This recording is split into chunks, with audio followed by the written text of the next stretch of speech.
नमस्कार, स्वागत है आप सभी दर्शकों का इस कार्यक्रम में।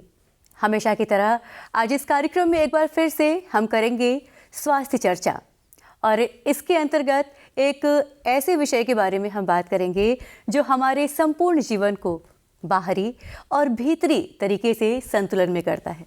जी हाँ, हम बात कर रहे हैं हमारे हृदय की, जिसे दूसरे भाषा में हम दिल भी कहते हैं।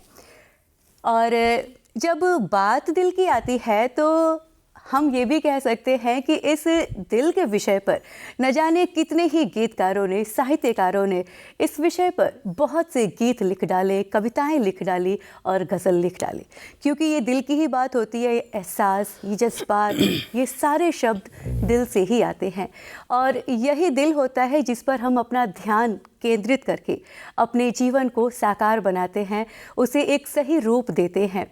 ये सब तो हुई दिल की ऐसी बातें, लेकिन यही दिल जब हमारे शरीर में धड़कता है, जो पंप का काम करता है। आज हम बात करेंगे इस विषय पर कि हमारे हृदय में, हमारे शरीर में जो दिल है वो बीमार क्यों पड़ता है और वो अगर बीमार पड़े तो हम उसे ठीक कैसे करें।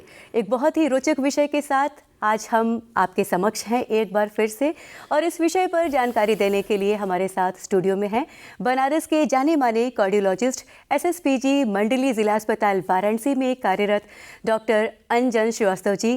सर नमस्कार और बहुत बहुत स्वागत आपका हमारे स्टूडियो में। नमस्कार, आपको धन्यवाद। और जैसा कि मैंने बताया, शहर के जाने माने कार्डियोलॉजिस्ट हैं और बहुत से लोगों को आपने ठीक भी किया है और अपने इस करियर में आप लोगों को हिदायत भी देते हैं। तो चलिए आइए जानते हैं कि क्या है हृदय रोग और इनसे हम कैसे बचें।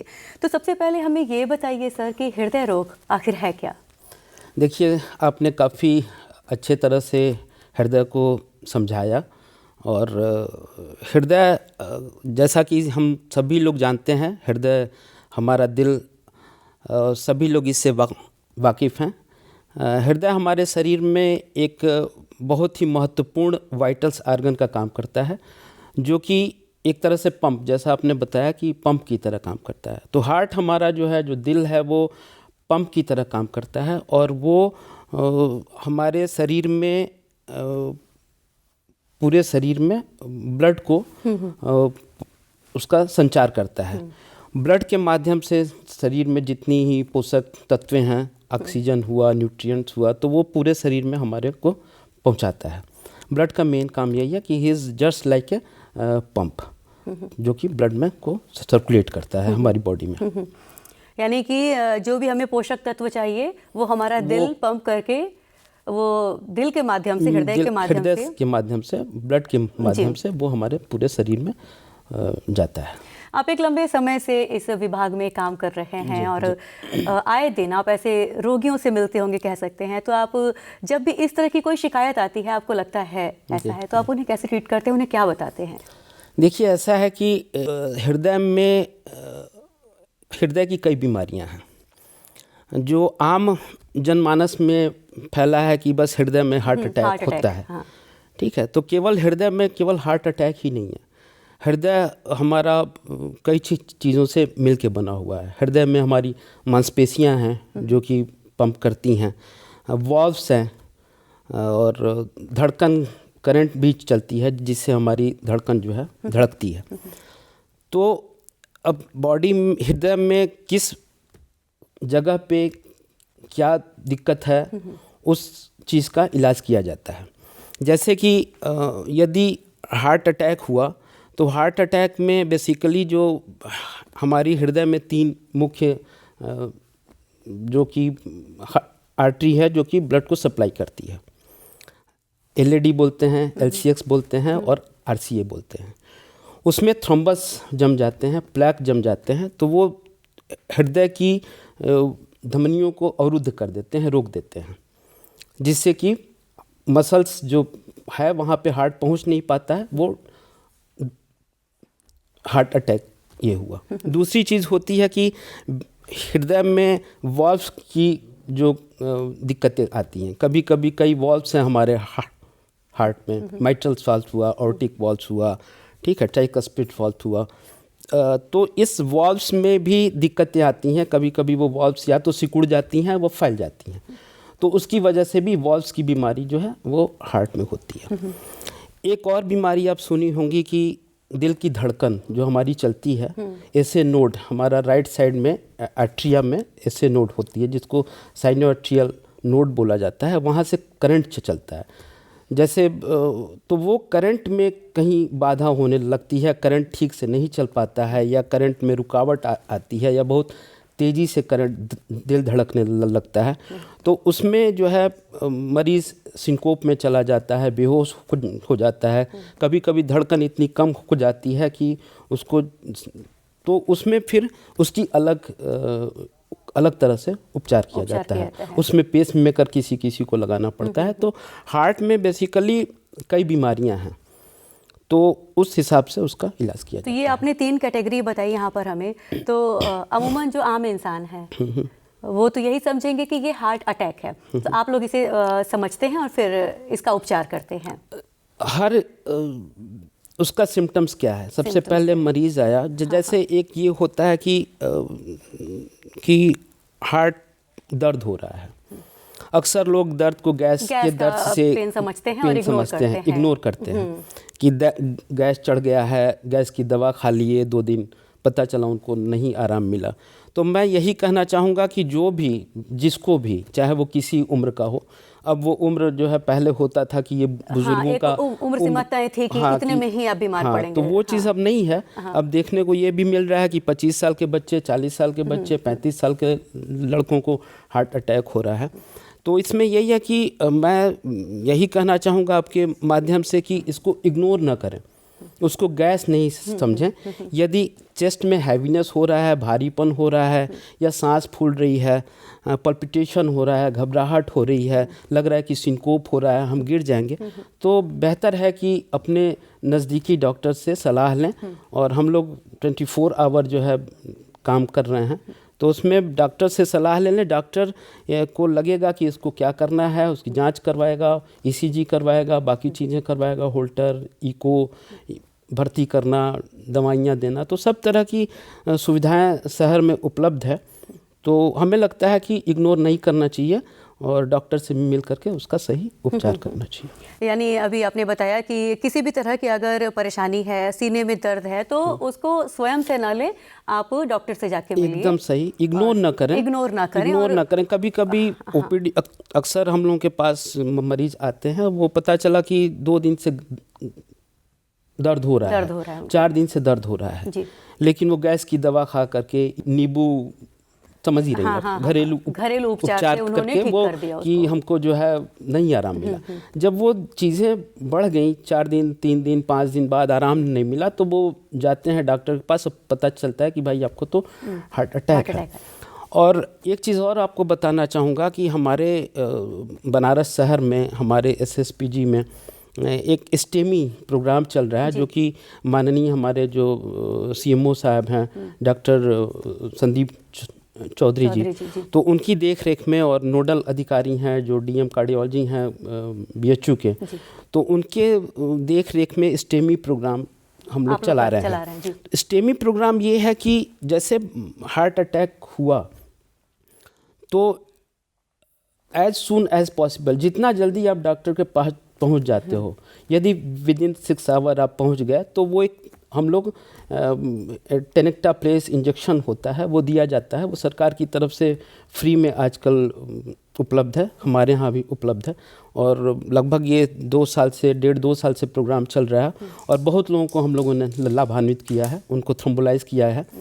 तो कहने का ये मतलब है कि इग्नोर न करें, अपने डॉक्टर को दिखाएं, और क्योंकि ये ऐसी बीमारी है जो कि आपको समय नहीं देती है। अब डिपेंड करता है कि हार्ट अटैक कितना बड़ा है, किस एरिया में हुआ है। हार्ट बड़ा है तो हार्ट के अलग अलग कई प्रकार होते हैं हार्ट अटैक के भी। तो हार्ट अटैक है, एंटीरियर वाल MI होता है, इंफीरियर वाल MI होता है, लेटरल, तो डिपेंड करता है। वो ECG हम लोग करते हैं, ECG से उसको समझा जाता है कि ये हार्ट अटैक किस एरिया का है और कितनी इसकी सीवियरिटी है। तो जितना जल्दी यदि वो हॉस्पिटल पहुंच जाएंगे और उस दवा को दे दी जाएगी तो उनकी जो बाद की जो कॉम्प्लिकेशंस हैं, जैसे सांस फूलना या हैवीनेस होना, तो वो चीज़ें मायोकार्डियम को हमारी होता क्या है कि वो सुई देने से हमारी मायोकार्डियम जो डैमेज होने वाली होती है, उस डैमेज को हम लोग उसको बचाया जा सकता है वो इंजेक्शन के द्वारा, थ्रोम्बस को गला करके, थ्रोम्बस को तोड़ करके। तो इसका फ़ायदा हमें लगता है कि हर आदमी को ऐसा यदि हो रहा है तो उसको उठाना चाहिए, लेना ही चाहिए। मंडली जिला अस्पताल SSPG में इस तरह की सुविधाएं आने वाली इधर 1.5 साल 2 साल से जो अच्छी सुविधाएं हैं, ये हर लोग किसी को जागरूक होना चाहिए। और यदि किसी भी तरह की कोई एक चीज़ और बता दूं आपको कि वो ₹1 के पर्चे पे वो इंजेक्शन उपलब्ध है, जो कि मार्केट में हमें लगता है कि शायद 40 या 50,000 की आती है। तो हाँ, तो कम से कम इसका लाभ जो है आम जनमानस को इसको होना चाहिए। तो हार्ट अटैक एक ऐसी बीमारी जो ना समय देता है ना जल्दी समझ में ही आता है, वो भ्रमित कर देता है, भ्रमित करता है। हम सर आपसे एक और सवाल जानना चाहेंगे। एक बहुत कॉमन सा सवाल है कि आज के समय में खासकर युवा पीढ़ी जिनको कहीं ना कहीं शुगर की बीमारी है, अगर खान पान गलत है, दिनचर्या गलत है, जीवन शैली सही नहीं है, तो कई सारी चीज़ें जैसे ट्राइग्लिसराइड या इस तरह की चीज़ें वो बढ़ रही हैं। कहीं ना कहीं मन में ये डर होता है कि ये ब्लॉकेज का कारण है, फिर कुछ हुआ तो ऐसे लोग अपना ख्याल कैसे रखें जिनकी उम्र ना बहुत ज़्यादा है ना कम है, ये एक तरह से कह सकते हैं मीडियम एज वाले। देखिए, ऐसा है कि एक मेडिकल में एक टर्म है मेटाबॉलिक सिंड्रोम। मेटाबॉलिक सिंड्रोम मतलब कि आप ओबेज हैं, ओबेसिटी है आपको शुगर है और आपकी लिपिड प्रोफाइल हाई है।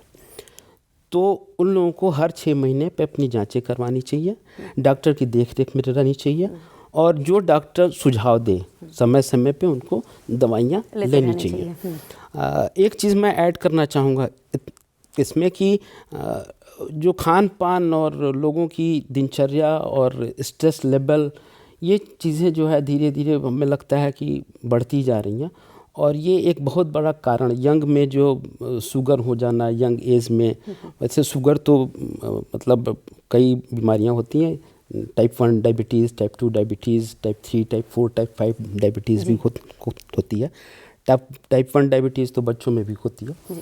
लेकिन कहने का ये मतलब है कि आदमी यदि नियमित अपने को संयमित रखे, जैसे बाहर की चीज़ ना खाना, फैटी चीज़ अवॉइड करना, ये सब ना लेना, तो हमें लगता है कि बहुत जेनेटिक यदि उसकी कोई बहुत लंबी हिस्ट्री नहीं है तो बहुत चीज़ें अपने ये सब बीमारियां होती हैं कि हम खुद से वो देते हैं, उसको बुलाते हैं अपनी जीवन शैली को खराब करके अपने आप को ना सुधार के। हाँ जी। पता चला कि हमारे खाने पे कोई कंट्रोल नहीं है, हमारा ना गलत खाना खा भी रहे हैं, स्मोकिंग भी कर रहे हैं, कोई फिजिकल एक्टिविटीज़ नहीं है, पता चला कि कहीं भी ना टहलना है ना घूमना है।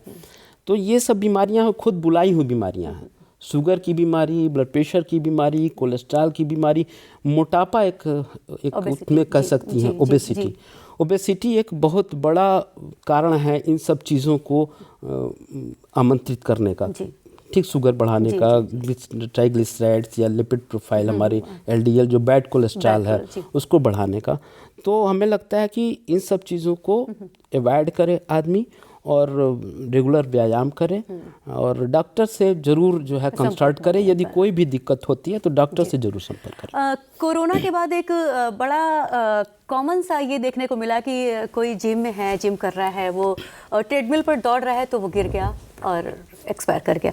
किसी शादी या किसी विवाह में कुछ ऐसा हुआ, कोई डांस कर रहा है, कोई कुछ है, गिरा और सडनली डेथ। तो इसका क्या कारण है? देखिए, ऐसा है ना कि पहले से कोई अपना चेकअप करवाया नहीं होता है, ठीक है, और धड़कन जो मैं बताया आपको कि सिंकोप एक ऐसी चीज़ होती है जो कि दिल की धड़कन बहुत तेज़ी, बहुत फास्ट हो जाती है, 250, 300 ऐसे हमारी दिल की धड़कन हो जाती है, जिसमें भी आदमी सिंकोप होता है, गिर जाता है, उसको समय पे इलाज ना मिले तो वो जो है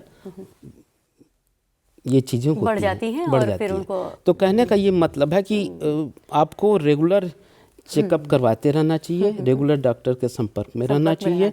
अपनी फिजिकल एक्टिविटी, कभी कभी होता क्या कि अब पता चला कि कभी डांस आपने किया नहीं, आपकी फिजिकल एक्टिविटीज़ है नहीं, खाना भी आपने खा लिया और पता चला कि एकदम जो है एक आधे घंटे आप आप डांस कर रहे हैं। हाँ। कोई फिजिकल एक्टिविटीज़ पहले की नहीं, कोई किसी तरह की आपकी कोई जांचें पहले की नहीं, कोलेस्ट्रॉल का क्या हाल है पता नहीं, बीपी का क्या हाल है पता नहीं, ओबेस अलग से हैं आप, खाना खा लिया आपने, उसके बाद खाना खाने के बाद ऐसे ही जो है उसके बाद आप डांस कर रहे हैं। तो ये सब चीज़ें थोड़ा सा अवॉइड करना चाहिए आपकी। यदि आपको आदत नहीं है तो फिजिकल एक्टिविटीज़ को धीरे धीरे बढ़ाना चाहिए। ये नहीं कि एक ही दिन हम ट्रेडमिल पे पता चला कि मतलब हम 1 घंटे हम दौड़ गए, तो ऐसा नहीं होना चाहिए। आपको ग्रेजुअली चीज़ों को ठीक करते हुए बढ़ाते रहना चाहिए। बहुत ही अच्छी जानकारी हमने इस कार्यक्रम में आज ली। हृदय रोगों से कैसे बचा जाए और हो जाए तो हम क्या करें, क्योंकि देखिए ये दिल है जो हमें मैंने बताया कि हमें हमारे जीवन में अंदरूनी और बाहरी तरीके से ये हमें मैनेज करता है, और ये दिल है, इसका ख्याल रखिए और दिल को धड़कने दीजिए, इसको स्वस्थ रखिए, खुश रखिए, अपना ख्याल रखिए और अपनों का भी ख्याल रखिए। डॉक्टर अंजन श्रीवास्तव जी, आप हमारे स्टूडियो में आए और हमारे दर्शकों को इतनी रोचक जानकारी दी, और हम उम्मीद करते हैं कि आपकी कही हुई बातों पर हमारे सभी दर्शक ज़रूर अमल करेंगे। और इसी के साथ आपका बहुत बहुत धन्यवाद करते हैं। अपना कीमती समय देने के लिए बहुत बहुत धन्यवाद। बहुत धन्यवाद। नमस्कार। मिलेंगे आपसे किसी अगले कार्यक्रम में किसी और विषय के साथ, तब तक के लिए अनुमति। नमस्कार।